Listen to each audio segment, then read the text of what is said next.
I remember standing on the roof of an abandoned warehouse, the wind biting at my face, my heart beat louder than the city below. One slip, and it was over. But for me, that edge wasn't just concrete.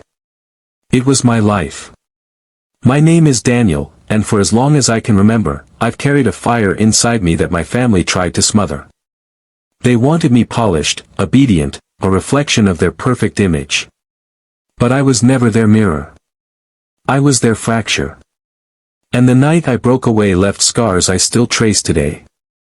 Before we dive in, make sure to subscribe for more gripping stories like this, and let me know your hometown in the comments. I'd love to see where you're watching from. Now, let's begin. In a quiet corner of Maryland, our house was less a home and more a museum. Every surface gleamed.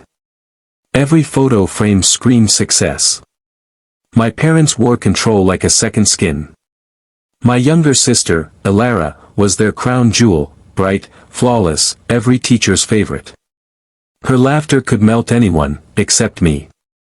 I was the opposite, a misfit who disappeared into an attic room, paint dripping down my fingers as I covered walls with jagged skylines and faceless silhouettes. Music, loud, furious, was the only thing that made sense. My father, Richard, a banker with a handshake worth more than his word, would storm in without warning.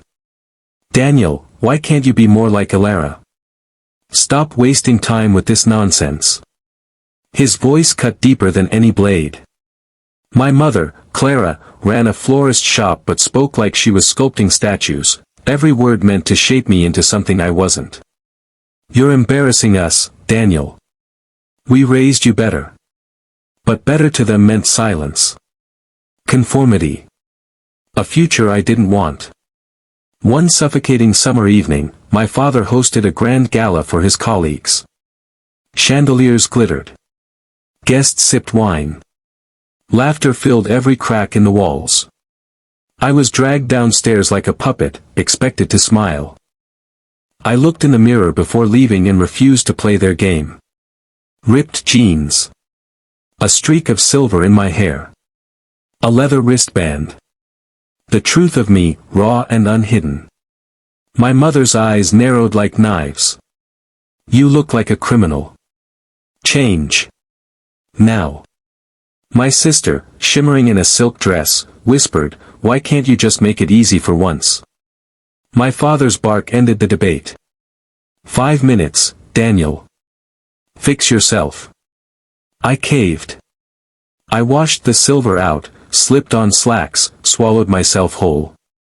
But in the car, staring out the window, I swore, one day I'd breathe without their leash around my throat.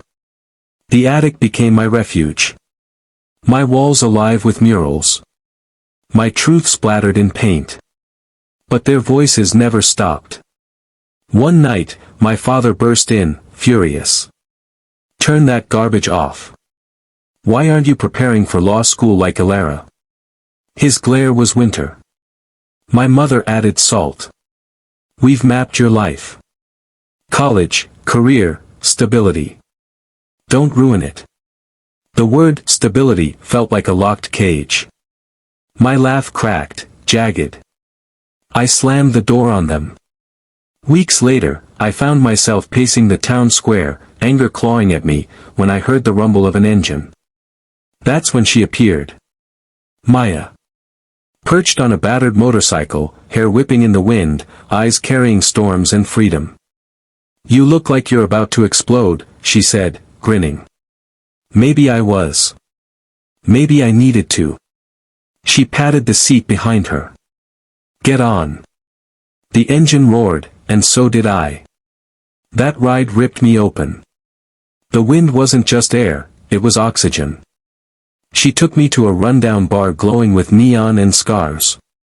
Over a glass of soda and a bowl of pretzels, she told me about her life, fixing broken bikes, chasing highways, laughing at the rules everyone else bowed to.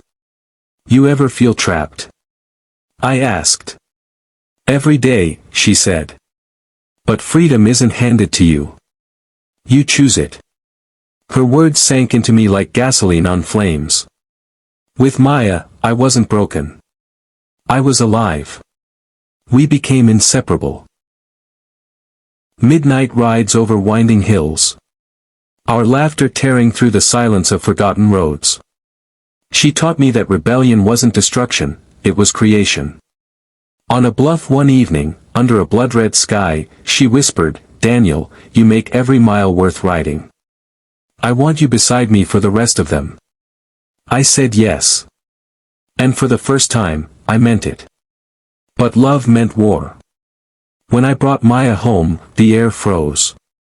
My mother's face drained of color. My father's voice sharpened. "What do you do, girl?"